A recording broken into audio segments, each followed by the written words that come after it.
এই পৃথিবী একদিন শেষ হয়ে যাবে, এই পৃথিবী থাকবে না, ধ্বংস হবে, মহাপ্রলয় ঘটবে। মানুষের এই দুনিয়ায় অবস্থান শেষ হবে সিংহায় ফুৎকারের মাধ্যমে। আল্লাহ তাআলা কুরআনুল কারীমের মধ্যে বলেন, ওয়ানুফিখা ফিস-সূরি ফাসাইকা মান ফিস-সামাওয়াতি ওয়া মান ফিল-আরদ ইল্লা মান শাআল্লাহ সুম্মা নুফিখা ফীহি উখরা ফাইযা হুম কিয়ামুন ইয়ানদুরুন। আল্লাহ রাব্বুল আলামিন বলেন, প্রথমবার যখন সিংহায় ফুৎকার দেওয়া হবে, ফাসাইকা মান ফিস সামাওয়াতি ওয়া মান ফিল আরদ ইল্লা মান শাআল্লাহ। আল্লাহ তাআলা যেগুলো চান সেগুলো ছাড়া আসমান জমিনের মাঝে যা আছে সব অজ্ঞান হয়ে যাবে, সব প্রাণী সব মানুষ সেই দিন অজ্ঞান হয়ে যাবে। আল্লাহ রাব্বুল আলামিন জানায় দিলেন, প্রথমবার সিংহায় ফুৎকারের পর সকলে অজ্ঞান। মুফাসসিরিনে কেরাম বলেন, মানুষেরা প্রথমে অজ্ঞান হবে, এরপরে সকলের মৃত্যু ঘটবে। সব মানুষ মৃত্যুর মাধ্যমে আলমে বরজখের বাসিন্দা হয়ে যাবে। দ্বিতীয়তে আর একটা সিংহায় ফুৎকার দেওয়া হবে। তাফসীরের মধ্যে আসছে, প্রথমবার সিংহায় ফুৎকারের কত পর দ্বিতীয়বার সিংহায় ফুৎকার দেওয়া হবে। হযরত আবু হুরায়রা রাদিয়াল্লাহু তাআলা আনহু থেকে বর্ণিত, তিনি বলেন, প্রথমবার সিংহায় ফুৎকারের 40 পর দ্বিতীয়বার সিংহায় ফুৎকার দেওয়া হবে। জিজ্ঞাসা করা হলো, ও আবু হুরায়রা 40 দিন পর? তিনি বললেন, জানি না। 40 সপ্তাহ পর? জানি না। 40 মাস পর? জানি না। 40 বছর পর? জানি না। এই পর্যন্ত শেষ। এই কথার আলোকে মুফাসসিরিনে কেরাম বলেন, এরপরের শব্দটা হয়তো 40,000 বছর পর নাকি। তার মানে মুফাসসিরিনে কেরাম বলেন, প্রথমবার সিংহায় ফুৎকারের পর দ্বিতীয়বার সিংহায় ফুৎকারের ব্যবধান হবে কমপক্ষে 40,000 বছর। তার মানে সবচাইতে কম সময় যেই মানুষটা আলমে বরজখে থাকবে, কমপক্ষে 40,000 বছর তাকে থাকতে হবে। আলমে বরজখটা হলো, আমার আলমে বরজখ শুরু হবে আমার মৃত্যু থেকে নিয়ে ইয়াউমুল হাসর, ওই পর্যন্ত, কিয়ামত পর্যন্ত। আল্লাহ তাআলা কুরআনুল কারীমের মধ্যে সেজন্য জানায় দিলেন, বান্দা প্রথমবার সিংহায় ফুৎকারের মাধ্যমে সকলে আলমে বরজখের বাসিন্দা হয়ে যাবে। আমাদেরকে আলমে বরজখে থাকতে হবে দীর্ঘকাল, তবে অনন্তকাল নয়। তাহলে 100 বছর পর এ দুনিয়াতে এখন যারা আছে আর কেউ থাকবে না। কথা আপনারা শুনতেছেন না? এখন ক্লিয়ার আছে না? আরো এভাবেই থাক, আর কিছু লাগবে না। তাহলে এ দুনিয়া থেকে আমাদের চলে যেতে হবে, এ ব্যাপারে কোনো সন্দেহ নেই। আমাদের সকলকে মরতে হবে, এ ব্যাপারে কোনো সন্দেহ নেই। তবে কবে কোন সময় কার মরণ হবে এই হিসাব বা এই সময় আমাদের কারো জানা আছে? কারো জানা নাই। তবে একটি নির্ধারিত সময় আল্লাহ তাআলা প্রত্যেকের জন্যই করে রাখছেন। আমি আপনি যখন মায়ের পেটের ভিতরে ছিলাম, এখনো মায়ের পেটের মধ্যে আমি আপনি প্রাণ পাই নাই, রূহ পাই নাই। আল্লাহ সুবহানাহু ওয়া তাআলা যখন ফেরেশতাকে মায়ের রেহেমের ভিতরে, গর্ভের ভিতরে পাঠায়া দিলেন রূহ দিয়ে, ফেরেশতা আল্লাহ তাআলার আদেশে আমার আপনার ওই মৃত বডির মধ্যে, মাংসের টুকরার মধ্যে রূহ ফুঁকে দিল। ওই দিনটাই হলো আমার আপনার জন্মদিন বললে চলে। এই যে বোতলটা দেখছেন না, বোতল, এরকম বোতলজাত প্যাকেটজাত দ্রব্যর মধ্যে কয়েকটা জিনিস লেখা থাকে। একটা লেখা থাকে মূল্য, আর একটা হলো উৎপাদনের তারিখ, আর একটা হলো মেয়াদ। মায়ের গর্ভে আমার আপনার উৎপাদনের সাথে সাথে, মানে রূহ এই বডির সাথে দেওয়ার সাথে সাথে, এই রূহ আমার আপনার বডির সাথে কতদিন থাকবে সেটাও নির্ধারণ করছেন কে? তাহলে নির্ধারিত সময় আছে, তবে আমাদের অজানা। ওই সময় যখন উপস্থিত হবে, হাজির হয়ে যাবে, আমি আপনি সুস্থ থাকলেও বাঁচতে পারবো না। ওই সময় যতক্ষণ না আসবে, একজন মানুষ যত অসুস্থ হোক সে মরবে না। আবার এদিক দিয়ে দেখেন, দুনিয়ায় অনেক সত্য আছে, যে সত্যগুলো দুনিয়ার সব মানুষ কিন্তু বিশ্বাস করে না। যেমন আসমান জমিনের স্রষ্টা কে? একটু জোরে বলেন, কে? আমার আপনার স্রষ্টা কে? আল্লাহ। কোনো সন্দেহ আছে নাকি? আমরা কিন্তু বানর থেকে আসি নাই। বানর থেকে আসছি? বানর থেকে আসি নাই। এই বিষয়টা নিয়ে তো ইদানিংকালে অনেক আলোচনা হচ্ছে, আপনারাও জানেন। এরপরেও যেহেতু কথায় আসলো, 2-4 মিনিট একটু শুনেন। মানুষ বানর থেকে আসছে, এটা ডারউইনের একটা নিজস্ব কথা বা নিজস্ব মতবাদ। এটা তার কল্পনাপ্রসূত বিভ্রান্তযুক্ত একটি চিন্তা। মানুষ যা চিন্তা করে, মানুষের সব চিন্তা সঠিক হয় না, ভুলও হয়, অনেক বড় বড় ভুল হয়। তা ডারউইন তার মতবাদ যেভাবে যার চালাক, বাস্তবতা হলো পৃথিবীর কোনো ধর্ম ডারউইনের মতবাদকে মেনে নেয় নাই। যেইটা কেউ মেনে নেয় না, বস্তা পচা জিনিস যখন কোথাও চলে না, আমাদের বাংলাদেশের গোফওয়ালা বুদ্ধিজীবীরা সেগুলো অচল জিনিস।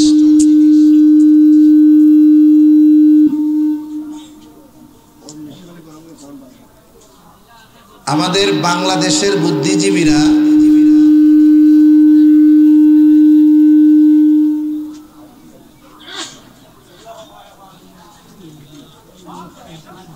যেই জিনিস কোথাও চলে না, সেই জিনিস আমাদের বাংলাদেশের বুদ্ধিজীবীদের কাছে সচল হয়ে যায়। ঠিক কিনা বলেন?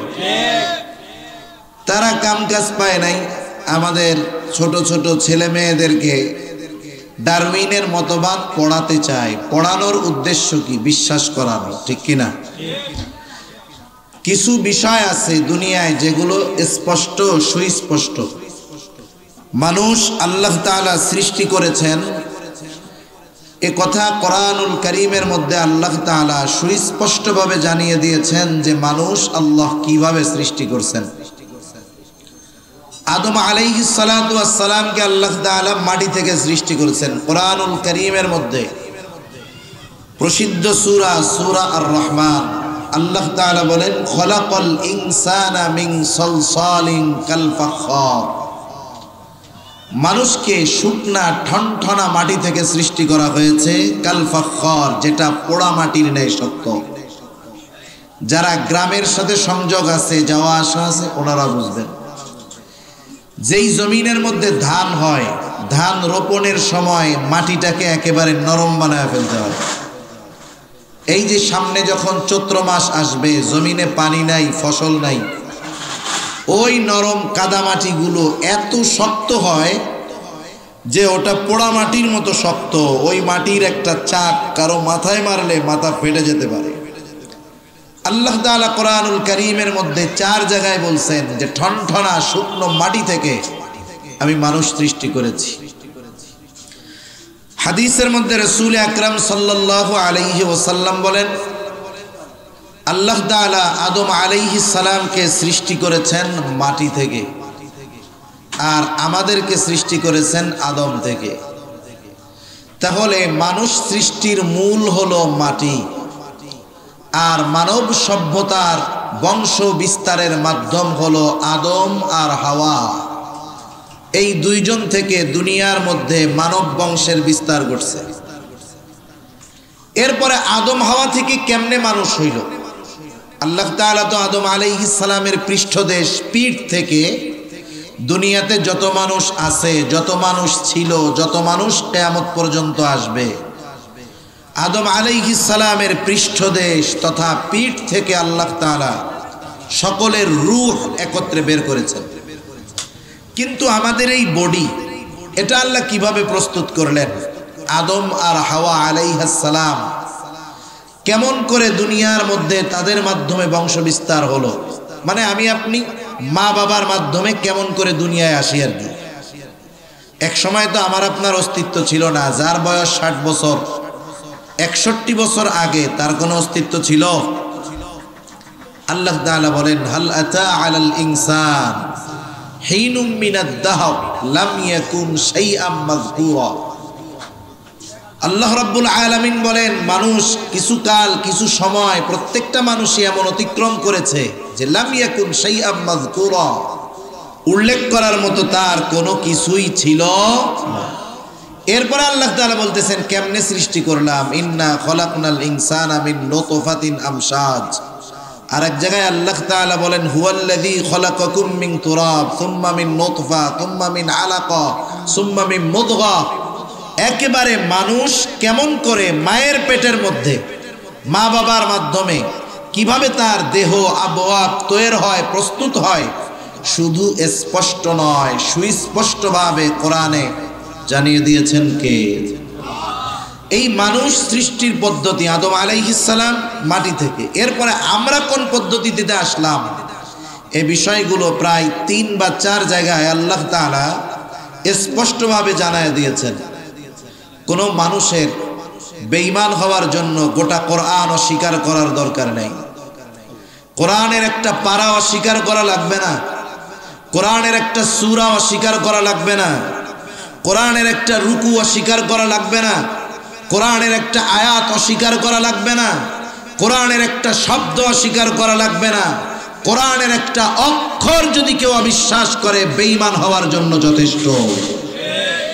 এখন বলেন, আল্লাহ তাআলা বললেন যে আমি আদমকে বানিয়েছি মাটি থেকে, আর তোমাদের কেমনে বানাইছি? ইয়া আইয়ুহান নাসুত্তাকু রাব্বাকুমুল্লাযী খলাকাকুম মিন নাফসিন ওয়াহিদা। আল্লাহ রাব্বুল আলামিন আমাদেরকে জানায় দিলেন কেমন করে কার থেকে আমরা আসলাম।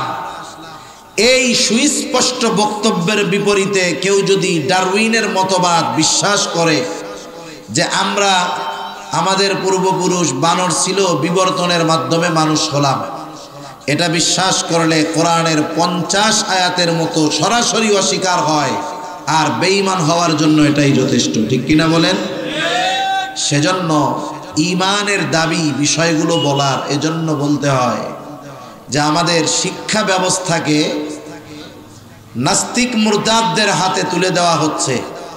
আলহামদুলিল্লাহ বলার কারণে কিছু সুখবরও আসতেছে কানে যে পাঠ্যপুস্তক সংশোধন হবে, সাথে সাথে বিজ্ঞ উলামায়ে কেরামকেও এই কমিটিতে রাখা হবে। এই বিষয়গুলা যদি হয় তো আলহামদুলিল্লাহ। আর আমাদেরকেও সচেষ্ট সতর্ক থাকতে হবে। আমরা সাধারণ মানুষ যদি মনে করি সব বিষয়গুলা করার দায়িত্ব হুজুরদের, বলার দায়িত্ব হুজুরদের, আমরা এই কথাগুলো বলি, রাজনৈতিক কোনো আলোচনা নয়, ইমানি বিষয়, এরপরেও কত হুমকি ধামকি সতর্কতা আসে। কেন বলেন? জান্নাত জাহান্নামের ওয়াজ করলেই তো হয়ে যায়। এগুলো কেন বলেন? একটু চিন্তা করে দেখেন, ইমানের দাবির কারণে বলা লাগে এগুলো। আর ইমান কি হুজুরদের একা জরুরি নাকি পাবলিকেরও জরুরি দরকার আছে? তাহলে ইমান বাঁচানোর জন্য উলামায়ে কেরাম যখন কোনো ইমানি ইস্যুকে সামনে নিয়ে কোনো কথা বলে, প্রত্যেকটা ইমানদারকে প্রস্তুত থাকতে হবে দুনিয়ার জন্য নয়, ইমানের জন্য হলেও ওই বিষয়ের শক্ত প্রতিবাদ গড়ে তুলতে হবে। ঠিক কিনা বলুন? কারণ কোনো পিতা যার মধ্যে ন্যূনতম ঈমান আছে সে চায় না যে আমার সন্তান এমন শিক্ষায় শিক্ষিত হোক যেই শিক্ষা তাকে জাহান্নাম পর্যন্ত পৌঁছায়া দিবে। এটা কোনো মুসলিম ন্যূনতম ঈমান যার মধ্যে আছে সে চায় না। চায় বলেন? চায় না। সেজন্য এই বিষয়গুলোর ব্যাপারে আমরা সতর্ক থাকবো। আল্লাহ বুঝবার তৌফিক দান করুন।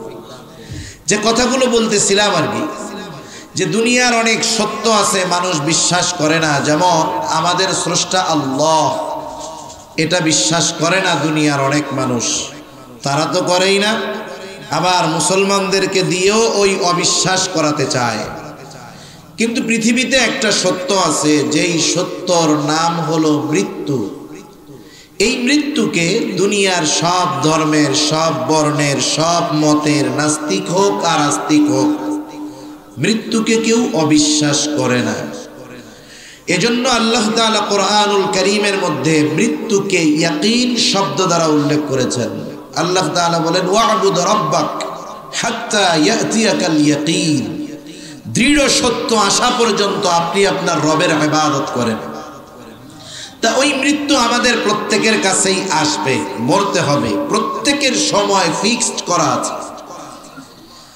আমরা মৃত্যুর কথা যদি বেশি বেশি স্মরণ করতে পারি তাহলে দুনিয়ার অনেক গুনাহ, খারাপ কাজ, মন্দ কাজ থেকে বাঁচা আমাদের জন্য সহজ হবে। এজন্য রাসূলুল্লাহ সাল্লাল্লাহু আলাইহি ওয়াসাল্লাম বলেন আকসিরু যিকরা হাদিমিল লাযযাত ইয়ানি আল মাউত, তোমরা বেশি বেশি ওই জিনিসের স্মরণ করো যা সব কিছুর স্বাদকে বিনষ্ট করে দেয়, আর সেটা হলো মউত, মৃত্যু। আমরা দুনিয়ায় এতটা দুনিয়ামুখী জীবনযাপন করি যে আমাদের মৃত্যুর স্মরণ করার টাইম হয় না। আপনি আমি যদি নিজেকে নিজের কাছে প্রশ্ন করি, আমি কাউকে জিজ্ঞাসা করতেছি না, আপনি নিজেই কয়েক সেকেন্ডের মধ্যে হিসাব করতে পারবেন যে আজ সারা দিনে হুজুর এই কথা বলার আগে আজকে ঘুম থেকে ওঠা থেকে নিয়ে এই পর্যন্ত নিজে কয়বার মৃত্যুর কথা স্মরণ করছি। নিজেকে নিজে প্রশ্ন করেন, হয় নাই। এত ব্যস্ততা, আমার আখিরাতের স্মরণ করার মতো টাইম নাই, মৃত্যুর কথা মনে করার মতো টাইম নাই। অথচ ওই বিষয়টা ইউনিভার্সাল ট্রু, চিরন্তন সত্য, সংগঠিত হবেই, কোনো সন্দেহ নেই। নির্দিষ্ট সময় যখন আসবে, সুস্থ থাকলেও বাঁচব না, সময় আসার আগ পর্যন্ত যত অসুস্থ থাকি মরব না। আপনারা জেনে থাকবেন অনেকে হয়তো, সৌদি আরবের এক প্রিন্স, রাজপুত্র, দুর্ঘটনায়, অ্যাক্সিডেন্টে তাকে হসপিটালে ভর্তি করা হলো, গুরুতর অসুস্থ, 17 বছর কোমায় আছে, মানে লাইফ সাপোর্টে আছে, সেন্সলেস, শুধু কোনো মতে হার্টবিটটা একটু আছে, শ্বাস প্রশ্বাস চলতেছে। 17 বছর না চোখ খুলছে একবার, না একবার মুখ দিয়ে একটা শব্দ উচ্চারণ করছে, না কিছু একটু নড়াচড়া করতে পারছে। 17 বছর একভাবে কোমায়, লাইফ সাপোর্টে লাগানো, এখনো মরে নাই। আবার কতজন দেখলাম সুস্থ মানুষ, এই তো মনে হয় গত বছর নাকি এক মাহফিলে গেছি, আমার আগে পটিয়া মাদ্রাসার একজন মুহাদ্দিস আলোচনা করতেছিলেন মাগরিবের পরে। এক আল্লাহর বান্দা সামনে বসে ওয়াজ শুনতেছে, কথা শুনতেছে, জবাবও দিচ্ছে। বয়ান শেষ হওয়ার 5 মিনিট আগে বুকে ব্যথা উঠছে, 2 মিনিটের মধ্যে দুনিয়া থেকে চলে গেছে। সুস্থ মানুষ, লোকটা তো অসুস্থ না, মাহফিলে আসছে, কথা শুনতেছে, বোঝা যাচ্ছে সুস্থ, 2 মিনিটে দুনিয়া থেকে চলে গেছে। কারণ কি? হায়াত শেষ। সেজন্য মৃত্যু বার্ধক্যকালে আসে, বিষয়টা এমন নয়, বরং বর্তমান সমীকরণ হলো যে তরুণ এবং যুবকদের সংখ্যা বৃদ্ধদের চাইতে মৃত্যুর হার তাদের বেশি, মৃত্যুর হার তাদের বেশি। অথচ আমরা অপেক্ষা করতেছি কখন আমার দাড়ি পাকবে, কখন আমার চুল পাকবে, কখন বিবাহ শাদী করব, রিটায়ারমেন্টে যাব, এরপরেই না আজরাইল আসবে, আসার আগে 2-3 বার মিস কল দিবে, এমন নাকি? এমন নয়। যখন সময় আসবে, এক মুহূর্ত দুনিয়ায় থাকা যাবে না। নির্ধারিত সময়ের 1 মুহূর্ত আগেও মালাকুল মউত আসবে না, 1 মুহূর্ত বিলম্বও করবে না। আল্লাহ তাআলা বলেন ফাইদা জাআ আজালুহুম লা ইস্তাখিরুনা সাআতান ওয়া লা ইস্তাকদিমুন। আল্লাহ রাব্বুল আলামিন বলেন, নির্ধারিত সময় যখন হাজির হয়ে যাবে, এর 1 মুহূর্ত আগেও মৃত্যু আসবে না, 1 মুহূর্ত বিলম্ব হবে না। যথা সময়ে মালাকুল মউত আমার আপনার কাছে হাজির হয়ে যাবে। মালাকুল মউত আমার আপনার প্রাণ হরণ করে নিয়ে যাবে, কারণ মেয়াদ শেষ।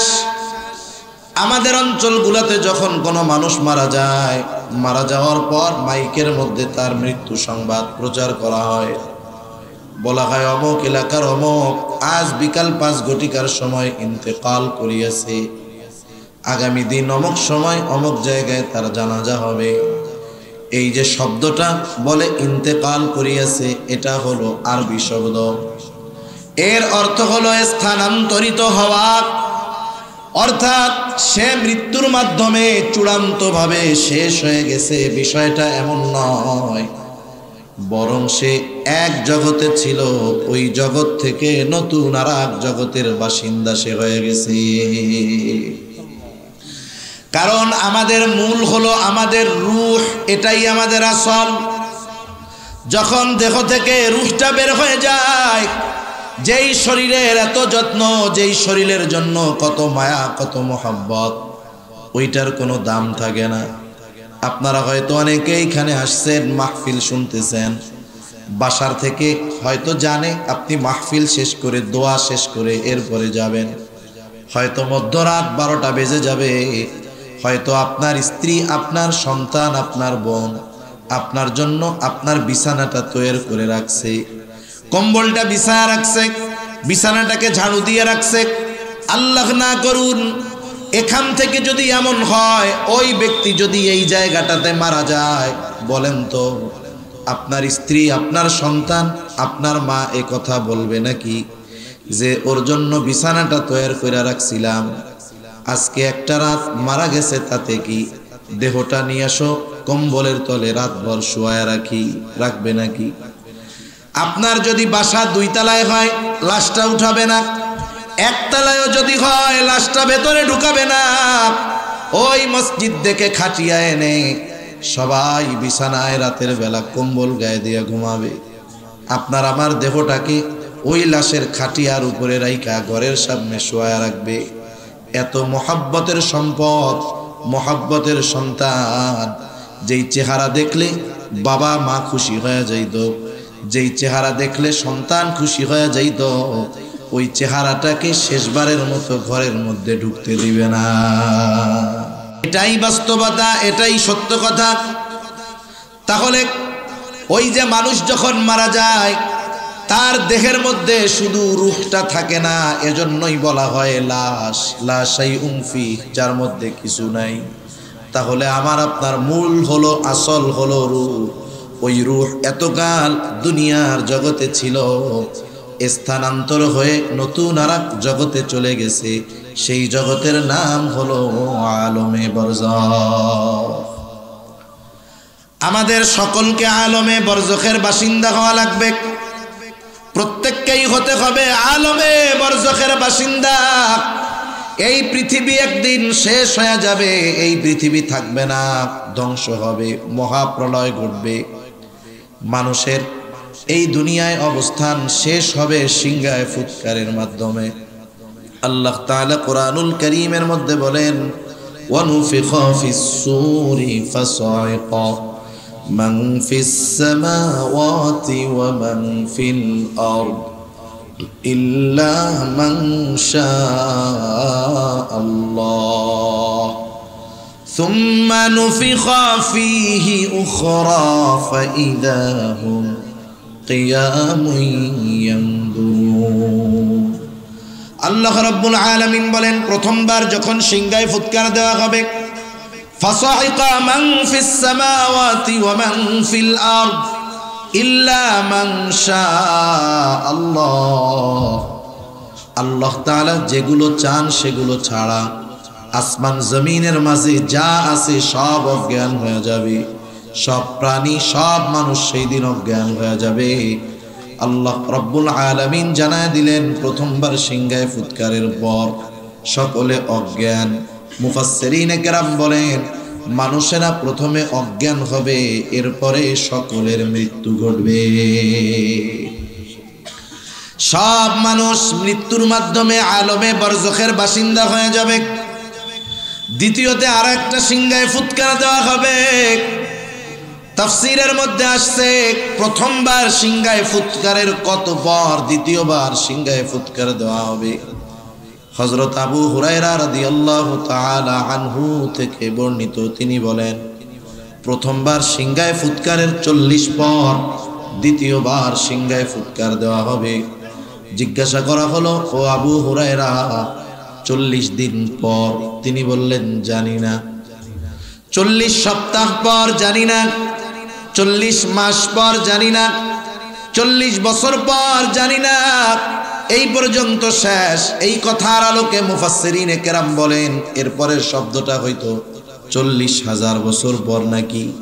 তার মানে মুফাসসিরিনে কেরাম বলেন প্রথমবার সিংহায় ফুৎকারের পর দ্বিতীয়বার সিংহায় ফুৎকারের ব্যবধান হবে কমপক্ষে 40,000 বছর। তার মানে সবচাইতে কম সময় যেই মানুষটা আলমে বরজখে থাকবে কমপক্ষে 40,000 বছর তাকে থাকতে হবে। আলমে বরজখটা হলো আমার আলমে বরজখ শুরু হবে আমার মৃত্যু থেকে নিয়ে ইয়াউমুল হাশর ওই পর্যন্ত, কিয়ামত পর্যন্ত।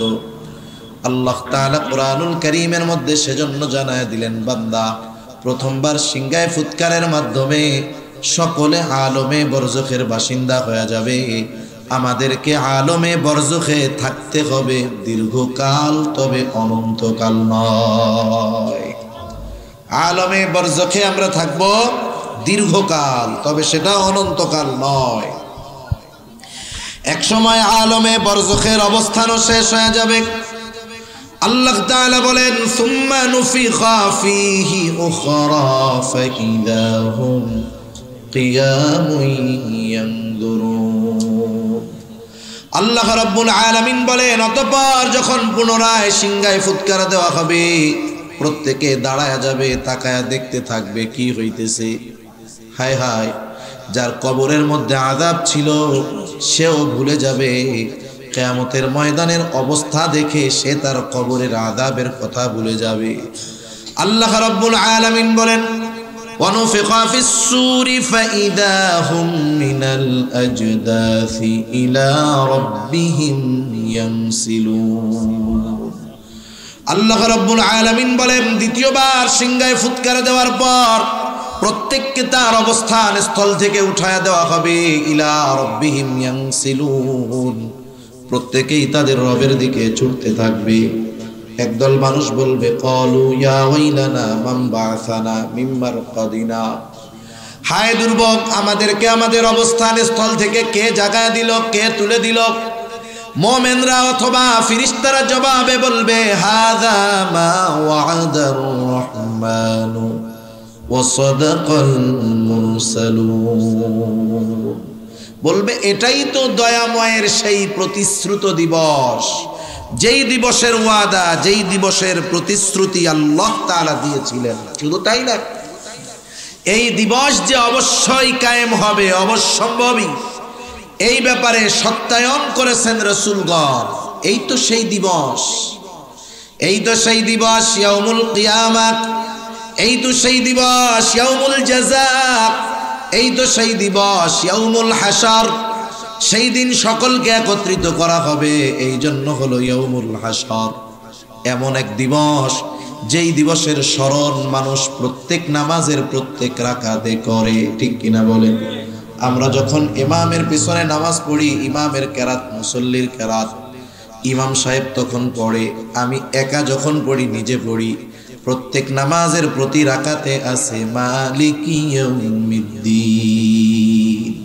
সোজা কথায় আমরা জানি বিচার দিবসের মালিক, ওই যে সেই দিবসের মালিক, যেই দিবস আমাদেরকে বারবার স্মরণ করায় দেওয়া হয়েছে, সেই দিবস প্রতিষ্ঠিত হয়ে যাবে। ইয়াউমুল জাযা, প্রতিদান দিবস, কারণ ওই দিন মানুষকে তার কর্মের পূর্ণ প্রতিদান দেওয়া হবে।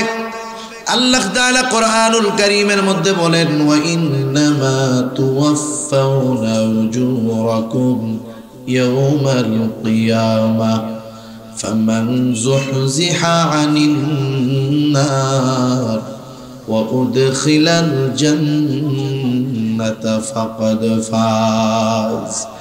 আল্লাহ রাব্বুল আলামিন বলেন, কিয়ামতের দিন প্রত্যেককে তার কর্মের পূর্ণ প্রতিদান দেওয়া হবে।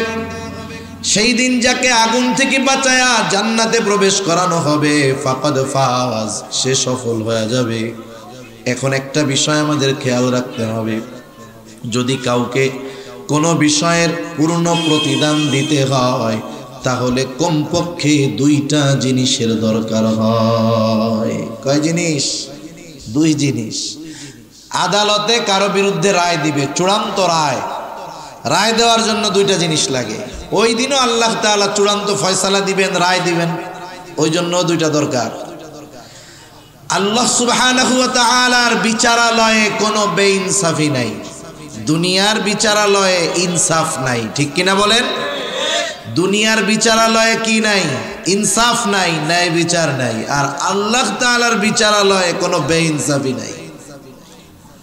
আল্লাহ তাআলা কোরআনুল কারীমের মধ্যে বলেন, وَنَضَعُ الْمَوَازِينَ الْقِسْطَ لِيَوْمِ الْقِيَامَةِ فَلَا تُظْلَمُ نَفْسٌ شَيْئًا وَإِنْ كَانَ مِثْقَالَ حَبَّةٍ مِّنْ خَرْدَلٍ أَتَيْنَا بِهَا وَكَفَى بِنَا حَاسِبِينَ।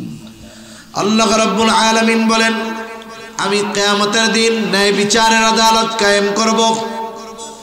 ফালা তুযলামু নাফসু শাইআ, সেই দিন কারো প্রতি ন্যূনতম কোনো জুলুম হবে না, অবিচার হবে না। ওয়া ইন কানা মিসকালা হাববাতিন মিন খারদালিন, আল্লাহ তাআলা বলেন, কেউ যদি দুনিয়াতে সরিষা দানা পরিমাণ কোনো আমল করে, আতাইনা বিহা, ওইটাকেও আমি হাজির করব। শুধু হাজির করব তা নয়, আমি হিসাবও তো নিব। এত মানুষের হিসাব আল্লাহ কেমনে নিবেন? আল্লাহ তাআলাই বলেন, কাফা বিনা হাসিবিন, হিসাব নেওয়ার জন্য আমি আল্লাহ যথেষ্ট। সুবহানাল্লাহ। ওই দিন আল্লাহ তাআলা মানুষকে তার কর্মের পূর্ণ প্রতিদান দিবেন। মানুষকে যদি তার কর্মের পূর্ণ প্রতিদান দিতে হয়, দুইটা জিনিস দরকার। এক নম্বর দরকার, তার কর্মের ব্যাপারে নির্ভেজাল সাক্ষী। সাক্ষ্যটা হতে হবে সত্য সাক্ষ্য। আপনি খোঁজ নিয়ে দেখেন, দুনিয়ার মধ্যে যারা জুলুমের শিকার, অধিকাংশ তাদের বিরুদ্ধে মিথ্যা সাক্ষী আছে, ঠিক কিনা বলেন? খোঁজ নিয়ে দেখেন, মিথ্যা সাক্ষী আছে। কিন্তু আল্লাহ তাআলা এমন কিছু সাক্ষী প্রস্তুত করে রাখছেন যারা মিথ্যা সাক্ষী দিবে না। দুনিয়ায় অনেক সময় মানুষকে হুমকি ধামকি, টাকা পয়সার লোভ দিয়ে মিথ্যা সাক্ষী দেওয়ানো যায়, কিন্তু আল্লাহ তাআলা এমন সাক্ষী প্রস্তুত করে রাখছেন মিথ্যা বলবে না। এক নাম্বার সাক্ষী, আমরা দুনিয়াতে যত কর্ম করি, একা করি, সম্মিলিতভাবে করি, রাতে করি, দিনে করি, ঘরে করি, বাহিরে করি, নির্জন প্রান্তরে করি, আমার ঘরের দরজা আটকায় লাগায় আমি যেই কাজগুলো করি, ভালো হোক মন্দ হোক, বলেন তো সর্বক্ষণ আমার আপনার কর্মের ব্যাপারে সবচাইতে বড় প্রত্যক্ষদর্শী সাক্ষী কে? আরো জোরে বলেন নাকি? এজন্য আল্লাহ তাআলা বলেন, বান্দা কাফা বিল্লাহি শাহিদা, সাক্ষী হিসাবে যথেষ্ট কে? ওই রকম সাক্ষী থাকতে আর কোনো সাক্ষীর দরকার আছে? আর কোনো সাক্ষীর দরকার নাই। এরপরেও আল্লাহ তাআলা আরো সাক্ষী রাখছেন। আল্লাহ রাব্বুল আলামিন আমাদের প্রত্যেকের সাথে ফেরেশতা নিযুক্ত করে রাখছেন। আসেনি দুই একজন? না হুজুর, আমাদের সাথে ফেরেশতা টেরেশতা নাই। সবার সাথে আছে তো? দেখা যায়? দেখা যায়। আল্লাহ তাআলা বলেন, কিরামান কাতিবিনা ইয়ালামুনা মা তাফআলুন। কিরামান কাতিবিন, সম্মানিত লেখকদ্বয় জানে তোমরা কি আমল করো। এই যে আমাদের কর্মের ব্যাপারে জানার মাধ্যমে তারা সাক্ষী। শুধু তাই নয়, আল্লাহ তাআলা কোরআনুল কারীমের মধ্যে জানায় দেন, আমরা যেই অঙ্গ প্রত্যঙ্গ দিয়ে কর্ম সম্পাদন করি, এই অঙ্গ প্রত্যঙ্গগুলাও কিয়ামতের ময়দানে আমার কর্মের ব্যাপারে আল্লাহর সামনে সাক্ষ্য দিয়ে দিবে। স্থান সাক্ষী, সময় সাক্ষী। হাত বা আল্লাহর সাথে কথা বলবে। আল্লাহ তাআলা বলেন, আল ইয়াউমা নাখতিমু আলা আফওয়াহিহিম ওয়া তুকাল্লিমুনা আইদিহিম ওয়া তাশহাদু আরজুলুহুম বিমা কানু ইয়াকসিবুন। আল্লাহ তাআলা বলেন, আজকের এই দিন অর্থাৎ কিয়ামতের দিন, নাখতিমু আলা আফওয়াহিহিম, আমি মানুষের মুখের উপরে মোহর মেরে দিব। ওয়া তুকাল্লিমুনা আইদিহিম, আমার সাথে কথা বলবে তাদের হাত। ওয়া তাশহাদু আরজুলুহুম, সাক্ষী দিবে তাদের পা। বিমা কানু ইয়াকসিবুন, এই হাত পা দিয়ে তারা কি উপার্জন করেছে। শুধু হাত পা সাক্ষী দিবে তা নয়, আল্লাহ তাআলা আর এক জায়গায় বলেন শাহিদা আলাইহিম সামউহুম ওয়া আবসারুহুম ওয়া জুলুদুহুম বিমা কানু ইয়ামালুন। আল্লাহ তাআলা বলেন সাক্ষী দিবে তাদের কান, সাক্ষী দিবে তাদের চোখ, সাক্ষী দিবে তাদের চামড়া। সেই দিন এই জিহ্বা কথা বলবে, কান কথা বলবে, চোখ কথা বলবে। দুনিয়ার মধ্যে 60, 70, 80 বছরের জিন্দেগি, চোখ দিয়ে কত গুনাহ করা হলো, কান দিয়ে কত গান শ্রবণ করা হলো, হাত দিয়ে কত অন্যায় করা হলো, জবান দিয়ে কত কথা বলা হলো। বলেন তো কোনোদিন চোখ বলছে নাকি বহুত দেখছস আর দেখিস না? বলে? কান কোনোদিন বলে না বহুত গান শুনলি যুবক ভাই আর শুনিস না? জবান জিহ্বা কোনোদিন বলে না বহুত গালি দিছো আর গালি দিও না? হাত কোনোদিন বলে না বহুত অন্যায় কাজ করছো হাত দিয়া আর কইরো না? যেইটা 70 বছর সাথে কোনোদিন কথা কয় নাই, ওইটা যখন কিয়ামতের দিন কথা বলবে মানুষ হতভম্ব হয়ে যাবে। এইবার জিজ্ঞাসা করবে ক্বালু লিজুলুদিহিম লিমা শাহিদতুম আলাইনা, কিরে চামড়া তোমরা আমার বিরুদ্ধে কেন সাক্ষী দাও? এবার জবাব দিবে ক্বালু আনতাকানাল্লাহ, দুনিয়ায় তো কথা বলার পাওয়ার ছিল না, নিষেধ ছিল। শোনো কেন সাক্ষী দেই, সাক্ষী দেই কারণ হলো আজকে আমাদের কথা বলার ক্ষমতা যিনি দিয়েছেন তিনি কে? আরো সাক্ষী আছে, আমি লম্বা করব না। এখন বলেন আমার কর্মের সাক্ষী আল্লাহ, আমার কর্মের সাক্ষী ফেরেশতা, আমার কর্মের সাক্ষী আমার অঙ্গ প্রত্যঙ্গ। দুনিয়ার সাক্ষীর সাক্ষ্য 50 বার ঘোরানো যায়, কিন্তু বলেন তো এই সাক্ষীগুলার সাক্ষ্য ঘোরানোর কোনো উপায় আছে নাকি? তাহলে 1 নাম্বার পাওয়া গেল, যে কোনো কর্মের ব্যাপারে বা যে কোনো ফয়সালার রায় দিতে হলে 1 নাম্বার সাক্ষী দরকার, নির্ভেজাল সাক্ষী। আল্লাহ রাখছে তো ব্যবস্থা। 2 নাম্বার সেই কর্মের এভিডেন্স লাগে, দলিল লাগে, প্রমাণ লাগে। আল্লাহ রাব্বুল আলামিন 2 নাম্বার বিষয়টাও প্রস্তুত রাখছেন, দলিল, এভিডেন্স তথা কর্ম সংরক্ষণের ব্যবস্থা। যেমন অনেক সময় অপরাধ ঘটে, সিসি ক্যামেরার ফুটেজ দেখে শাস্তি দেওয়া হয়, হয় কি হয় না? কারণ ওই সিসি ক্যামেরার মধ্যে তার ওই সংগঠিত কর্মগুলো সংরক্ষণ আছে। আল্লাহ তাআলাও সংরক্ষণ করে রাখছেন। আল্লাহ তাআলা বলেন এই 2 কাঁধের 2 ফেরেশতা, ওরা যে শুধু আমাদের কর্মের ব্যাপারে জানে এমনটা নয়, বরং ডান কাঁধে যিনি তিনি আমাদের ভালো কর্মগুলো লেখে, বাম কাঁধে যিনি তিনি আমাদের মন্দ কাজগুলো লেখে। আরো একজন ফেরেশতা আছে, তার ব্যাপারে আল্লাহ তাআলা বলেন মা ইয়ালফিযু মিন কাওলিন ইল্লা লাদাইহি রাকীবুন আতীদ। আল্লাহ তাআলা বলেন মানুষ যা জবান দিয়ে নিক্ষেপ করে তথা যেই কথাগুলো বলে সব সদা তৎপর একজন ফেরেশতা এই কথাগুলোকে সংরক্ষণ করে। বিজ্ঞান বলে যে মানুষ যে কথা বলে সেগুলো ধ্বংস হয়ে যায় না, বরং সেই কথাগুলো বাতাসের মধ্যে আছে। আপনি এখান থেকে কথা বলেন 1500 কিলোমিটার, 1500 কিলোমিটার দূরে আপনার আত্মীয় আমেরিকা, মুহূর্তের ভিতরে ওইখানে কথাও পৌঁছায়া যায়, ছবিটাও পৌঁছায়া যায়, ঠিক না? নেটওয়ার্কিং সিস্টেম বাতাসকে ব্যবহার করে এগুলা পৌঁছায় দেয় ওই জায়গায়। 1 নম্বরে ফোন নেটওয়ার্কের কাজ কি? যে আপনি যেই নাম্বারে ফোন দিবেন নেটওয়ার্কের কাজ হলো কথাটা ওই নাম্বারেই যাবে, সাথে সাথে সে বাতাসকে ব্যবহার করে শব্দটাকে দ্রুত গতির সাথে বাংলাদেশ থেকে নিয়ে আমেরিকায় পৌঁছায় দেয়। আল্লাহু আকবার।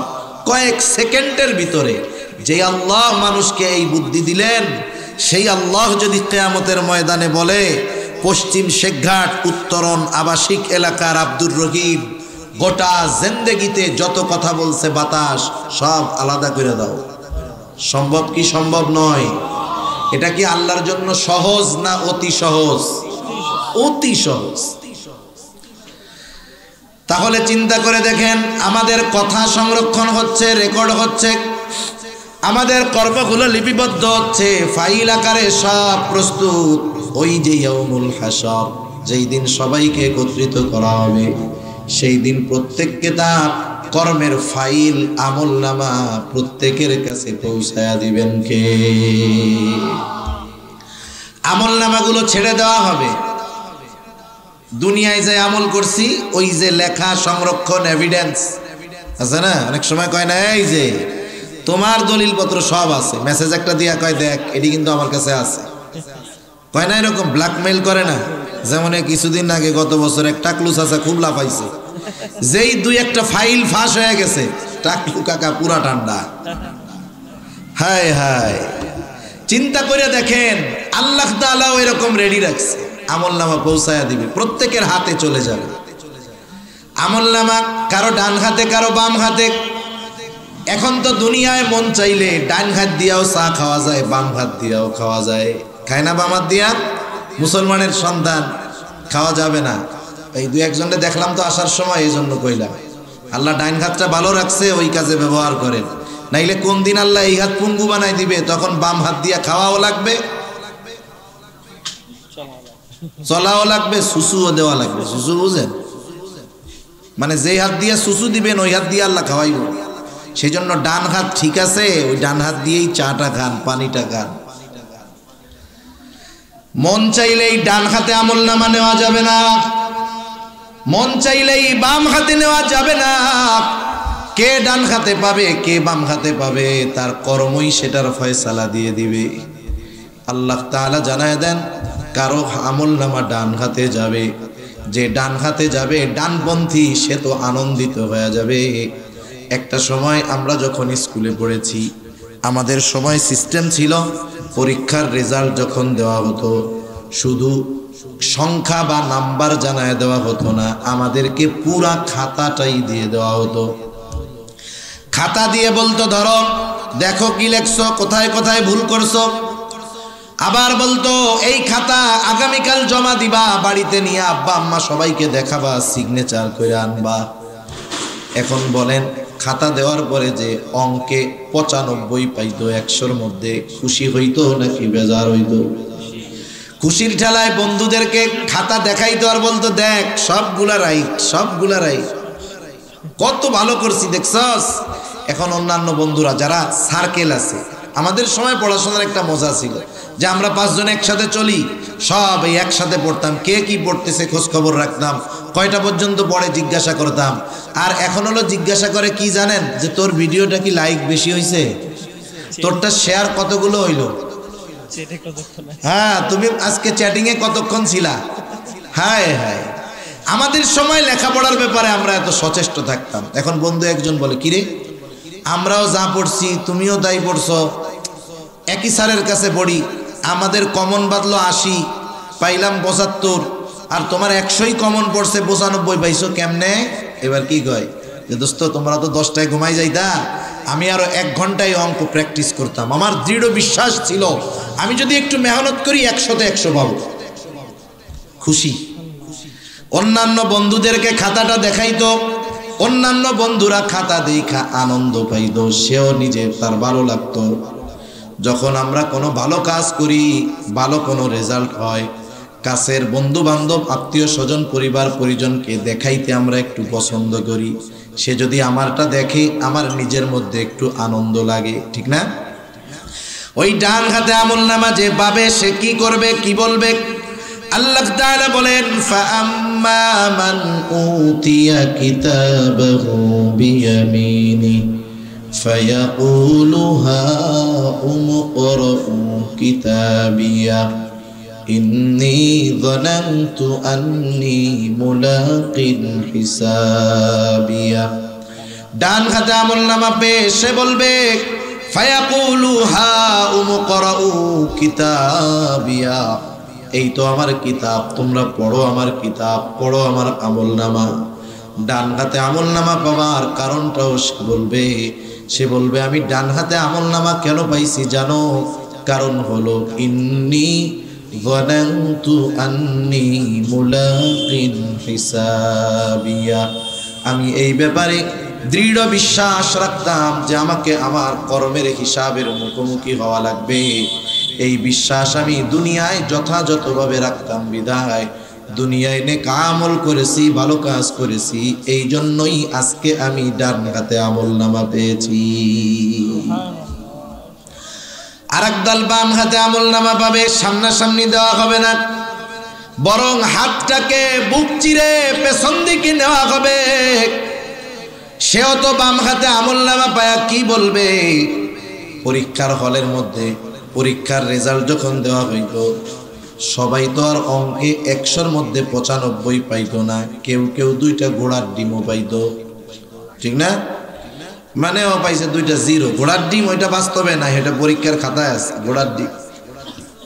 এখন যে ঘোড়ার ডিম পাইছে, খাতাটা দেওয়ার পর সে কি বলতো যে তুমি তো 100 পাইছো, আমি 2টা ঘোড়ার ডিম পাইছি, দেখো। দেখাইতো নাকি? দেখাইতো না। সাথে সাথে খাতা ব্যাগের মধ্যে বেরোবে। লজ্জায় মাথা যে নিচা করছে নতুন বউয়ের মতো, জোর কইরাও মাথা উঠানো যায় না, অথচ সবাই তার চেনা জানা। লজ্জায় শরমে লাল হয়ে গেছে, কান গরম হয়ে গেছে। এই সময় কি কইতো বলতো? আমার মনে হয় মনে মনে বলতো কি, আল্লাহ রে, এই খাতাটা দেওয়ার আগে স্যারের ঘরে যদি আগুন ধরতো, পুইরা খাতাগুলোও ছাই হইতো, কত ভালো হইতো। বাম হাতে যারা আমলনামা পাবে তারা কি বলবে? আল্লাহ তাআলা বলেন, ওয়া আম্মা মান উতিয়া কিতাবাহু বিশিমালি ফায়াকুলু ইয়া লাইতানি লাম উতা কিতাবিয়া ওয়া লাম আদরি মা হিসাবিয়া। বাম হাতে আমলনামা পায়া বলবে, হায় দুর্ভোগ, আমি যদি এই কিতাব না পাইতাম কতই না ভালো হতো। ওয়ালাম আদরি মা হিসাবিয়া, আমি যদি আমার এই হিসাব না জানতাম কতই না ভালো হইতো। সোজা কথা, ডান হাতে আমলনামা যে পাবে তার ঠিকানা জান্নাত, আর বাম হাতে যে আমলনামা পাবে তার ঠিকানা হয়ে যাবে জাহান্নাম। জান্নাতীরা যখন জান্নাতে চলে যাবে, জান্নাতে যাওয়ার আগ পর্যন্ত সবাই চিন্তিত, ভীত, পেরেশান। জান্নাতে যাওয়ার পর সেখানে কোনো চিন্তা নাই, কারণ সেখানে শুধু সালাম সালাম, শান্তি আর শান্তি। কিন্তু জান্নাতে যাওয়ার আগে হাসরের ময়দানে সবাই চিন্তিত, ভীত। জান্নাতে যাওয়ার পরে কোনো চিন্তা নাই।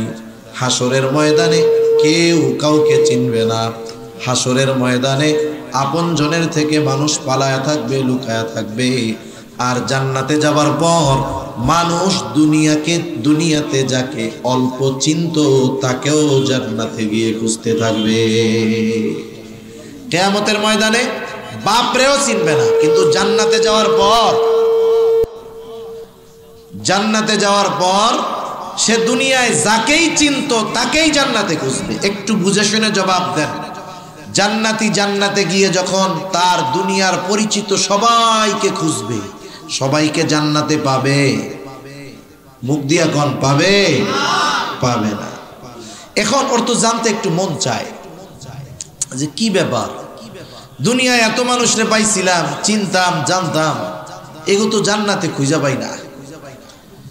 আল্লাহ রাব্বুল আলামিন জানায় দেন, তাফসিরে ইবনে কাসিরের মধ্যেও আসছে, আল্লাহ তাআলা জান্নাতি আর জাহান্নামীদের মধ্যে কথা ও দেখার ব্যবস্থা করে দিবে। কারণ জান্নাতীদের মন কি চায়, কি তামান্না করে, সব খবর আল্লাহ তাআলার কাছে আছে। এইবার জান্নাতি জাহান্নামীকে দেখবে, জাহান্নামী জান্নাতীকে দেখবে। দুনিয়ায় অনেক আছে বন্ধুর সার্কেল, একসাথে লেখাপড়া করে, একই স্কুলে পড়ে, একই কলেজে পড়ে, একই মাঠে খেলাধুলা করে, আছে না নাই? এক বন্ধু জান্নাতি হবে, আর এক বন্ধু হয়তো জাহান্নামী হবে। জান্নাতি বন্ধু যখন তাকায় দেখবে জাহান্নামের মধ্যে ওই যে তার দুনিয়ার খেলার সাথে আগুনে পুড়তেছে, এইবার সে আল্লাহ তাআলার প্রতি কৃতজ্ঞতার মাত্রা বাড়ায় দিবে। সে বলবে, আল্লাহ, আপনি যদি আমার প্রতি দয়া না করতেন, আমার প্রতি যদি মেহেরবানি না করতেন, হয়তো আজকে আমাকেও ওর সাথে জাহান্নামের শাস্তি ভোগ করা লাগতো। কারণ দুনিয়াতে আছে তো এরকম অনেক, যে একসাথে খেলাধুলা করে আসরের নামাজের সময় হয়েছে, সে বন্ধুদেরকে বলতেছে যে চলো নামাজ পড়তে লাগবে 10 মিনিট, আমরা 10 মিনিট নামাজ পড়ে এসে বাকিটা খেলবো। আর বন্ধুরা কি কয়, এত সুফিগিরি দেখায়ও না, এত বুজুর্গি দেখায়ও না, তুমি যাও আমরা পরে যাবো না। আছে না নাই? ওই যে যারে দুনিয়ায় টিটকারি করতো বুজুর্গ, সে তো জান্নাতে যায় মজা মারতেছে। ওই যে জাহান্নামী বন্ধুরে দেখা তখন ওই যে মনে পড়বে, হায় রে ওই দিন যদি ওদের প্ররোচনায় পড়ে আমি ব্যাটিং এর মধ্যে ছিলাম, নামাজে গেছি গা ব্যাট থুইয়া, আমি যদি সেই দিন না যাইতাম তাহলে তো আজকে ওর সাথে আমারও জাহান্নামে থাকা লাগতো। আমাকে আল্লাহ তাআলা কত মেহেরবানি করেছেন বিধায় আমি আজকে ওই জায়গা থেকে বেঁচে জান্নাতে যাইতে পারছি। তার নেয়ামতের কৃতজ্ঞতা সে আরো বেশি বেশি করবে। এবার জাহান্নামী জান্নাতীকে দেখবে, ওই যে যেই বন্ধু বলতো বেশি সুফিগিরি দেখায়ও না, এইবার ও জান্নাতীকে দেখা তার আফসোস বেড়ে যাবে। হায়রে দুনিয়ায় তো অনেক সময় একসাথেই থাকতাম, অল্প কিছু সময় যদি ওর সাথে কাটাইতাম, ওই নামাজের 10 মিনিট যদি ওর সাথে যাইতাম, আজকে আমিও ওর মতো জান্নাতের নাজ নেয়ামত ভোগ করতে পারতাম। এই যে আফসোস হবে, আফসোস, আফসোস মানুষের কষ্টের কারণ হয়, আফসোস মানুষের কষ্টের কারণ হয়। মনে করেন আপনারা মাছ মারছেন, কেউ মাছ মারতে যায় না মানুষ, মনে করেন মাছ মারতে গেলেই কিন্তু মাছ পাওয়া যায় না। একজন সকাল 6টার থেকে 12টা পর্যন্ত নদীর মধ্যে ছিল, মাছ টাছ পায় নাই, চলে আসছে, জিজ্ঞাসা করে কই গেছিলা, মাছ মারতে গেছিলাম, কিন্তু মাছ পায় নাই। এখন একজন সকাল থেকে নিয়ে দুপুর 12টা পর্যন্ত নদীর মধ্যে আছে, একটা মাছও পায় নাই। এখন চলে আসবে বাপ, এই 6 ঘন্টা যে পরিশ্রম করছে তার কষ্ট হয়েছে কি হয় নাই? কষ্ট হয়েছে না? কষ্ট হয়েছে। এখন চলে আসবে, এই সময় বিশাল বড় 20 কেজি ওজনের একটা বোয়াল মাছ ধরা পড়ছে। সিলেটের বোয়াল মাছ এমনিই যে মজা, সুরমা নদীর বোয়াল মাছ মজা, হ্যাঁ। এখন মাছ বড় যত, মাছেরও কিন্তু গায়ে অনেক শক্তি আছে। এখন এত বড় মাছ আগে কেউ পায় নাই, এটা দেখে ওর খুশি লাগবে? লাগবে না? এই যে আগে যে 6 ঘন্টা যে কষ্ট হয়েছিল মাছ পায় নাই, কষ্টের কথা মনে আছে? মাছটা উঠাইছে উপরে, উপরে আসতে গেছে, উপরে আসার আগেই মাছটা একটা ঝাঁকি দিয়ে ওর হাত থেকে সুইটা আবার পানির মধ্যে চলে গেছে। কি বলবে গন্ধ? আরে আমাদের অঞ্চলের ভাষায় এরকম হইলে বলবে আরে কি কয়েক সেকেন্ডের বিষয়, হয়তো 20 সেকেন্ড বা 30 সেকেন্ডের মধ্যে ঘটনাটা ঘটছে, একেবারে অল্প সময়। মনে করেন এই নদীর এই কাছাকাছি ঘটছিল ঘটনাটা। 15 বছর বয়স ছিল লোকটার, 80 বছর বয়সে নাতিকে নিয়ে যখন ওই জায়গায় যাবে, ওই যে 30 সেকেন্ডের ঘটনা বলে নাই, কিন্তু নাতির বলবে আরে নাতি সে কি এই বল রে, 30 কেজি ওজনের একটা বল হইব, একটু লেগে ছুটে গেছে রে। দেখেন সারা জিন্দেগিতে অনেক মাছ মারতে গেছে, কোনোটা মনে নাই। মনে আছে কতটুক? মাত্র 30 সেকেন্ডের ঘটনা। কারণ ওইটা তার জীবনের আফসোসের অন্যতম একটা কারণ। একটু ত্রুটির জন্য এত বড় সফলতা তার আসে নাই, এজন্য আফসোস ওইটা মনে থাকে। ওই জাহান্নামীর আফসোস হবে, তার কষ্টের তীব্রতা অনুভব আরো বেড়ে যাবে। এইবার জান্নাতীর মনের মধ্যে প্রশ্ন, কোন কারণে আমার বন্ধু আত্মীয় স্বজন এই মানুষগুলো জাহান্নামের মধ্যে গেল? আল্লাহ তাআলা কোরআনুল কারীমের মধ্যে জানায় দেন, এইবার জাহান্নামী আর জান্নাতীদের মধ্যে আল্লাহ কথাবার্তার ব্যবস্থা করে দিবে। জান্নাতীরা জাহান্নামীদেরকে তাদের জাহান্নামে যাওয়ার কারণ সম্পর্কে জিজ্ঞাসা করবে। আল্লাহ রাব্বুল আলামিন বলেন, ফি জান্নাতিন ইয়াতাসাআলুনা আনিল মুজরিমিনা মা সালাকাকুম ফি সাকার। জান্নাতীরা পরস্পর মুজরিমদের, পাপীদের তথা জাহান্নামীদের জিজ্ঞাসা করবে, কোন জিনিসের কারণে তোমরা জাহান্নামী হইলা? তোমরা জাহান্নামী হওয়ার কারণ কি? এইবার জাহান্নামীরা তাদের এই প্রশ্নের জবাবে তাদের জাহান্নামে যাওয়ার 4টি কারণ বলবে। কয় কারণ? একটু জোরে বলেন না কয় কারণ? আপনাদের একটু জোরে বলতে হবে, আমার কিন্তু খুব কষ্ট হইতেছে বলতে, আমার বুক ব্যথা অলরেডি শুরু হয়ে গেছে, আমার বুকটা খুব ব্যথাচ্ছে, এই যে এইভাবে কথা বলা যায় না। এই কথা আজকে বললাম, আগামী 3 দিন একটা মাহফিলে আমার 4টা মাহফিলের কষ্ট হবে। আপনারা তো বুঝেন নাই যে মাইক খারাপ হইলে কত সমস্যা হয়।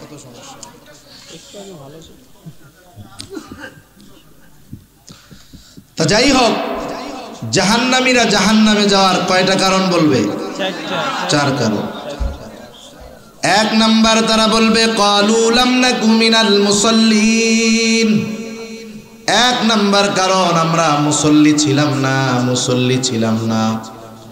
মুসল্লি সপ্তাহে 1 দিন জুমার নামাজে হাজিরা দিলে সে মুসল্লি নয়, বরং মুসল্লি হলো সে 5 ওয়াক্ত নামাজ যথাযথ গুরুত্বের সাথে নিজেও পড়ে, পরিবারের মানুষদেরকে দিয়েও পড়ায়।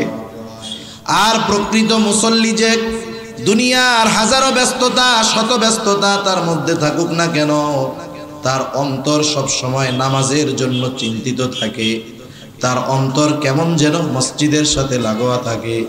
প্রকৃত মুসল্লির অন্যতম একটি গুণ হলো এইটা। আর যার মধ্যে এই গুণ আছে যে অন্তর মসজিদের সাথে লেগে থাকে, নবীজি তার ব্যাপারে বলেন কিয়ামতের দিন আল্লাহ তাআলার আরশের ছায়া ছাড়া কোথাও কোনো ছায়া থাকবে না। সেই দিন সূর্যটা একেবারে নিকটে চলে আসবে, আরশের ছায়া ছাড়া কোথাও কোনো ছায়া থাকবে না। আল্লাহর নবী জানায় দেন, সেই দিন আল্লাহর আরশের ছায়ায় 7 শ্রেণীর মানুষ স্থান পাবে। কয় শ্রেণীর মানুষ? 7 শ্রেণীর মানুষ স্থান পাবে। নবীজি বলেন, এই 7 শ্রেণীর মানুষের মধ্যে 1 শ্রেণী হলো রাজুলুন কলবুহু মুআল্লাকুন বিল মসজিদ। আর এক বর্ণনায় আসছে কলবুহু মুআল্লাকুন ফিল মাসাজিদ, অর্থাৎ ওই ব্যক্তি আরশের ছায়ায় স্থান পাবে যার অন্তর মসজিদের সাথে লাগানো থাকতো। একটু জবাব দিয়েন মুখ খুইলা, বলেন তো, যার অন্তর মসজিদের সাথে লাগানো, মানে তার অন্তরে সব সময় নামাজের চিন্তা, মসজিদে যাওয়ার চিন্তা, নামাজের সময় যখন হবে আজানের আওয়াজ তার কানে আসবে, ওই লোকটা নামাজ বাদ দিয়ে দুনিয়ার কাজে লিপ্ত থাকবে নাকি? তার মানে প্রকৃত মুসল্লি যে নামাজের সময় হলে সে নামাজের জন্য চিন্তিত থাকে।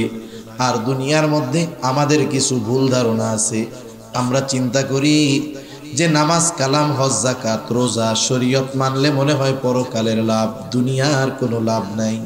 যারা এই চিন্তা করে, যারা এইটা ভাবে, তাদের এই চিন্তা নিঃসন্দেহে ভুল চিন্তা। কারণ কেউ যদি শরীয়ত অনুযায়ী জীবন যাপন করে, তার আগে লাভ হলো দুনিয়ায়। প্রথমে লাভ কোথায়? দুনিয়ায়। আমি আর 20 মিনিটের মধ্যে শেষ করবো ইনশাআল্লাহ, আপনারা কেউ কষ্ট পাবেন না। কারণ অনির্দিষ্ট গন্তব্য কাছে হলেও দূরে মনে হয়। আপনি যে জায়গায় কখনো যান নাই, সেটা যত কাছে হোক প্রথমে দূরে মনে হবে, এরপরে আসার সময় বলবেন আরে এত কাছে। এজন্য আমি তো বলতেছি কয়টা পর্যন্ত বলবো আপনাদের কারো জানা নাই, সেজন্য জানায় দিলাম আমি আর সর্বোচ্চ 20 মিনিট ইনশাআল্লাহ। আমরা মনে করি যে শরীয়তের হুকুম আহকাম মানলে শুধু মনে হয় পরকালের লাভ, দুনিয়ার কোনো লাভ নাই। এ চিন্তা ভুল। কেউ যদি দুনিয়ার মধ্যে শরীয়তের হুকুম আহকাম মেনে চলে, আগে লাভ দুনিয়ায়। আগে লাভ কোথায়? দুনিয়ায়। আর যারা নামাজ পড়ে না, নামাজ তো একটা নেক আমল, নামাজের কথাই ধরলাম, যারা নামাজ পড়ে না, বেনামাজি, মুসল্লি না, এরা নামাজ না পড়ার কারণ কি বলেন তো? কারণ কি? এক একজনের এক এক কারণ। মনে করেন অনেক ব্যবসায়ী আছে নামাজ পড়ে না, তার নামাজ না পড়ার কারণ হিসাবে সে তার ব্যবসাকে সামনে তুলে ধরে। আরে ভাই, দোকানদারি, এত ব্যস্ততা, নামাজ পড়ার টাইম নাই। সিএনজিওয়ালা নামাজ পড়ে না, নামাজ না পড়ার কারণ হিসাবে সে তার কর্ম সিএনজি চালানোকে সামনে তুলে ধরে, যে ব্যস্ততা, যাত্রী থাকে, প্যাসেঞ্জার, নামাজ পড়ার টাইম পাই না। চাকরিজীবী নামাজ পড়ে না, সে কারণ হিসাবে তার চাকরিকে সামনে তুলে ধরে। এইরকম যত বেনামাজি আছে, নামাজ না পড়ার কারণ হিসাবে সে তার কাজকে সামনে তুলে ধরে। ঠিক কিনা বলে? এখন এই যে সিএনজিওয়ালা সিএনজি চালান, দোকানদার দোকানদারি করেন, চাকরিজীবী চাকরি করেন, কেন করেন? কেন? শখের জন্য না রিজিকের জন্য? জোরে বলেন, কিসের জন্য? রিজিকের জন্য। রিজিক শব্দের অর্থ হলো জীবন উপকরণ, শুধু ভাত চাইল ডাইল এগুলা না। জীবন পরিচালনার জন্য যা দরকার সব রিজক। সন্তানও উত্তম রিজক, স্ত্রী উত্তম এক রিজক। এখন এই জীবন উপকরণের জন্য মানুষ কর্ম করে আর ওই কর্মের বাহানা দিয়ে নামাজ পড়ে না। এখন এই রিজকের মালিক কে? সামনে থেকে জোরে বলেন, কে? আল্লাহ। এখন রিজিকের মালিক, রিজিক পাওয়ার পদ্ধতি যেটা বললেন, সেই পদ্ধতি বাদ দিয়ে যদি দুনিয়ার মানুষ ব্যবসার মাধ্যমে, চাকরির মাধ্যমে, গাড়ি চালানোর মাধ্যমে রিজিক তালাশ করে, রিজিকের মালিক যদি না দেয়, ব্যবসা কইরা, সিএনজি চালায়া, গাড়ি চালায়া, চাকরি করে রিজিক পাওয়া যাবে? যাবে না। সেজন্য আগে রিজিকের মালিকের কথা শুনতে হবে। রিজিকের মালিক কি বলে? আল্লাহ তাআলা রিজিকের মালিক বলতেছেন, ওয়া'মুর আহলাকা বিস-সালাতি ওয়াসতাবির আলাইহা লা নাসআলুকা রিজকা। রিজিকের মালিক বলে, তুমি তোমার অধীনস্থদেরকে নামাজের আদেশ করো, নিজেও তার উপরে অবিচল থাকো। কারণ মুসল্লি একা হলে হবে না, ঘরের মানুষদেরকেও মুসল্লি বানাতে হবে। নেক আমল একা করলে হবে না, অধীনস্থদেরকেও দিয়েও করাতে হবে। আল্লাহ তাআলা বলেন, ইয়া আইয়ুহাল্লাযীনা আমানু কু আনফুসাকুম ওয়া আহলিকুম নারা। আল্লাহ তাআলা ইমানদারদেরকে উদ্দেশ্য করে বলেন, হে ইমানদারেরা, নিজে জাহান্নামের আগুন থেকে বাঁচো, অধীনস্থদেরকেও বাঁচাও। ঈমান আনার মাধ্যমে ইমানদার অনন্তকাল জাহান্নাম থেকে বাঁচলো। তাইলে ক্ষণস্থায়ী জাহান্নামের থেকে বাঁচতে হবে নেক আমলের মাধ্যমে। আল্লাহ তাআলা বললেন, ওই নেক আমল একা করলে হবে না, অধীনস্থদেরকে দিয়েও করাতে হবে। আর ঈমানের পরে সবচাইতে গুরুত্বপূর্ণ নেক আমল যেটা, সেটার নাম হলো নামাজ। তাহলে বলেন, ওই নামাজ একা পড়লে হবে নাকি ঘরের মানুষদেরকেও নামাজি বানাতে হবে? আল্লাহ তাআলা বলতেছে, তুমি মুসল্লি, ঘরের মানুষ মুসল্লি, তুমি নামাজি, ঘরের মানুষ নামাজি। বান্দা, চিন্তার কোনো কারণ নাই। লা নাসআলুকা রিজকা, আমি তো তোমাদের কাছে রিজিক চাই না, বরং তুমি যদি নামাজি হও, ঘরের মানুষ যদি নামাজি হয়, মুসল্লি হয়ে যায়, বান্দা চিন্তা কইরো না।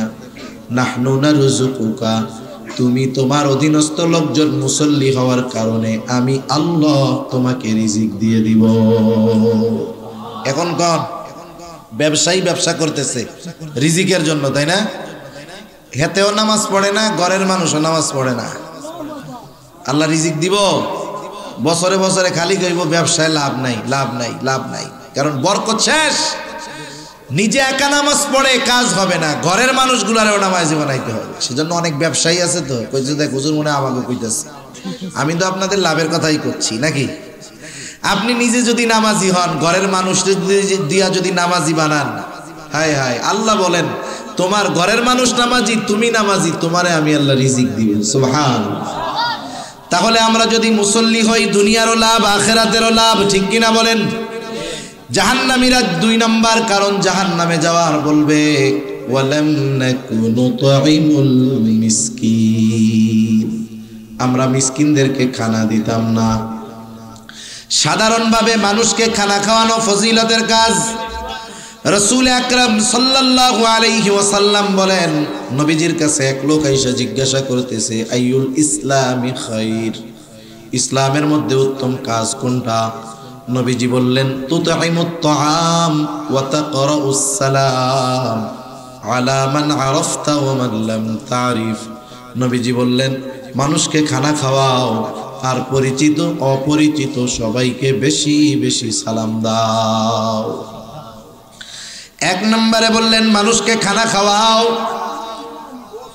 নবীজি কোনো স্তর বিন্যাস করেন নাই, ক্লাসিফিকেশন করেন নাই।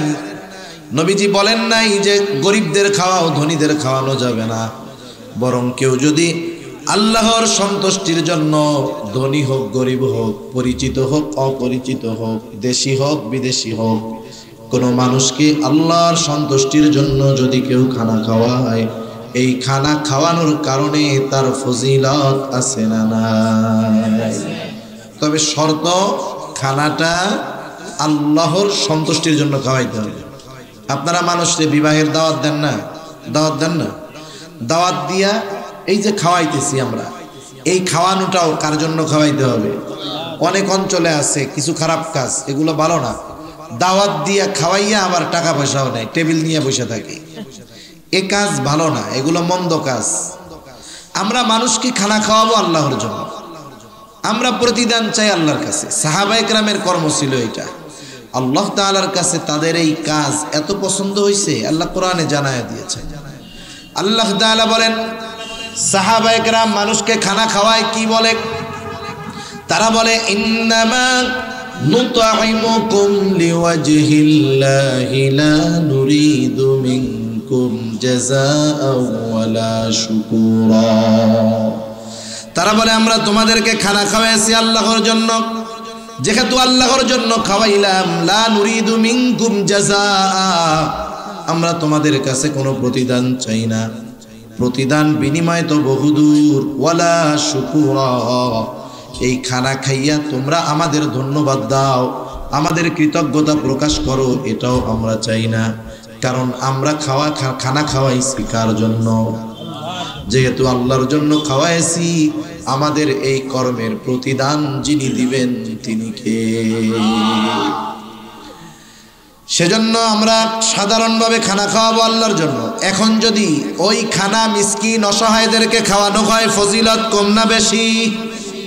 মিসকিনদের খানা খাওয়ানো অনেক লাভ। এক নাম্বার, মিসকিনদেরকে খানা খাওয়ানো, এটা হলো মুমিনের কাজ। কার কাজ? আর মিসকিনদের খানা না দেওয়া আবু জেহেল কাফেরদের কাজ। আল্লাহ তাআলা সূরা মাউনের মধ্যে কাফেরদের কয়েকটা ত্রুটির কথা বর্ণনা করেন। এর মধ্যে একটা ত্রুটি হলো ওয়ালা ইয়াহুদ্দু আলা তুআমিল মিসকিন, যে কাফেররা মিসকিনদেরকে খানা দেয় না। তাহলে মিসকিনদের খানা দেয় না কাফের, আর আমরা মিসকিনদের খানা খাওয়াবো।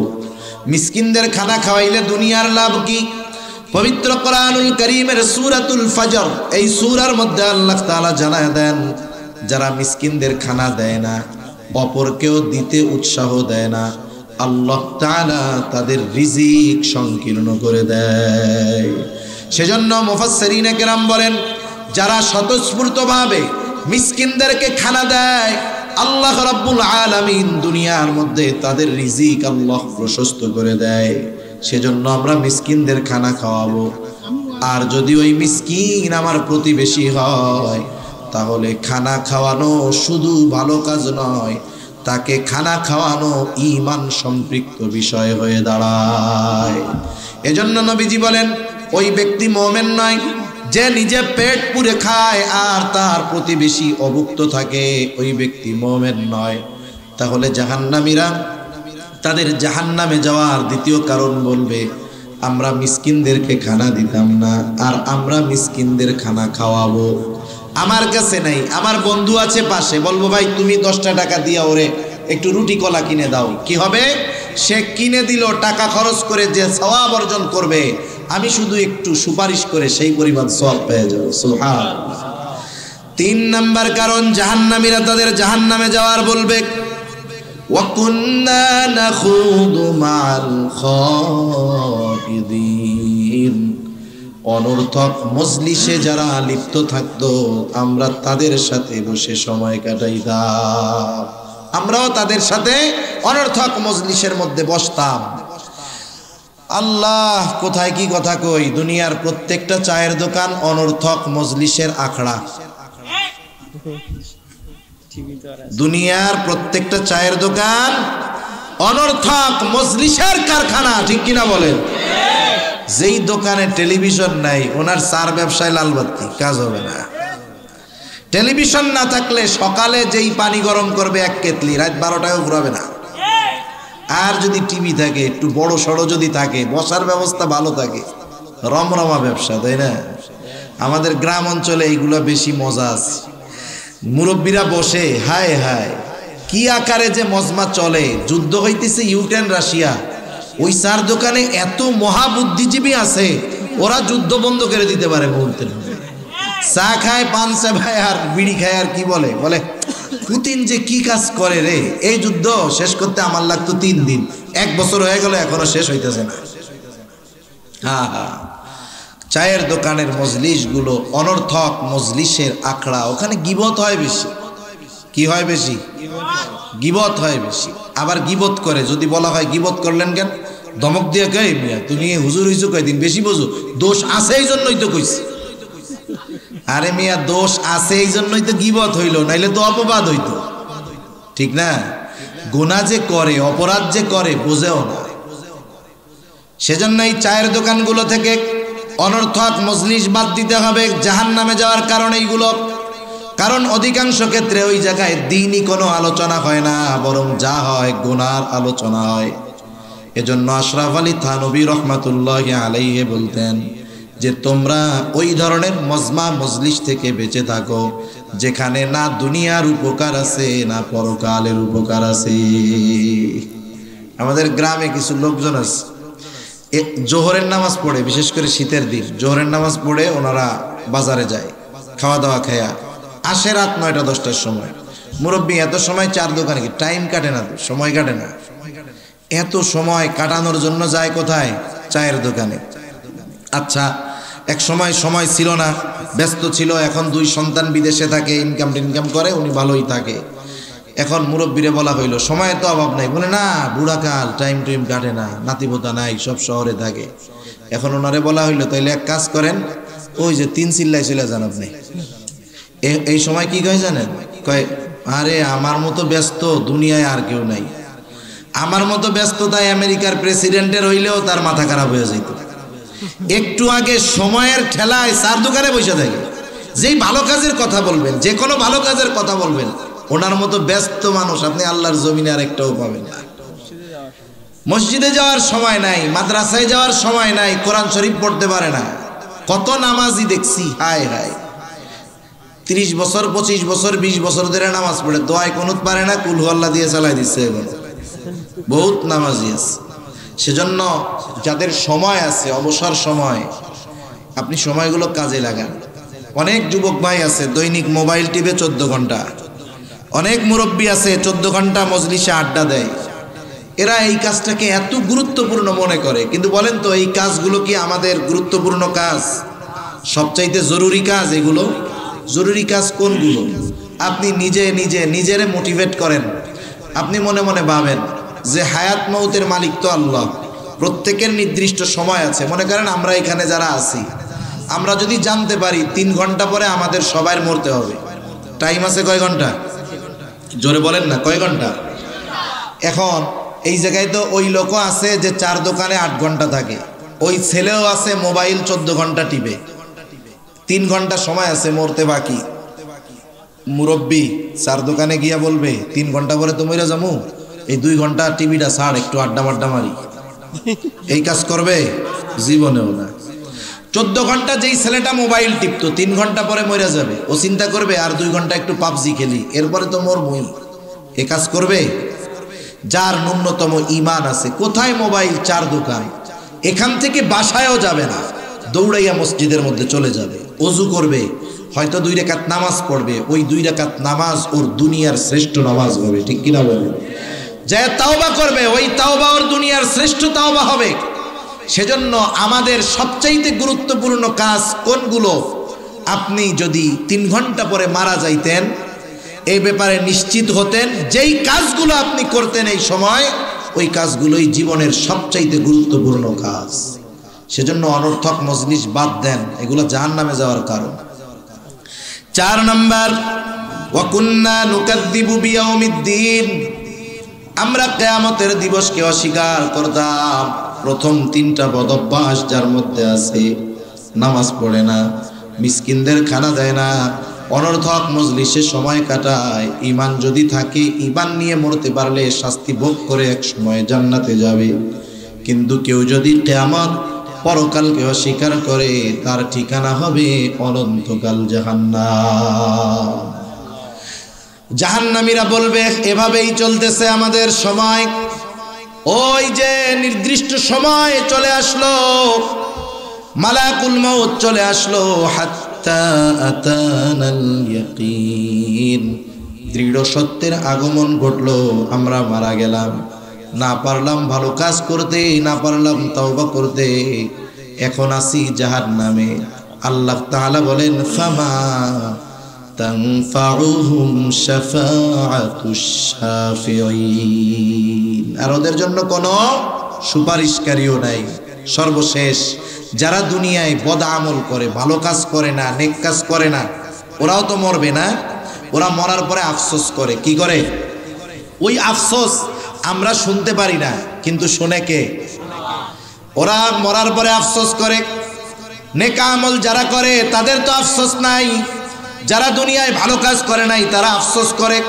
আল্লাহ তাআলা সেই জন্য আগের থেকে আমাদেরকে সতর্ক করে দিয়ে বলেন ওয়ানফিকু মিম্মা রাযাকনাকুম মিন ক্বাবলি আন ইয়াতিয়া আহাদাকুমুল মাউত।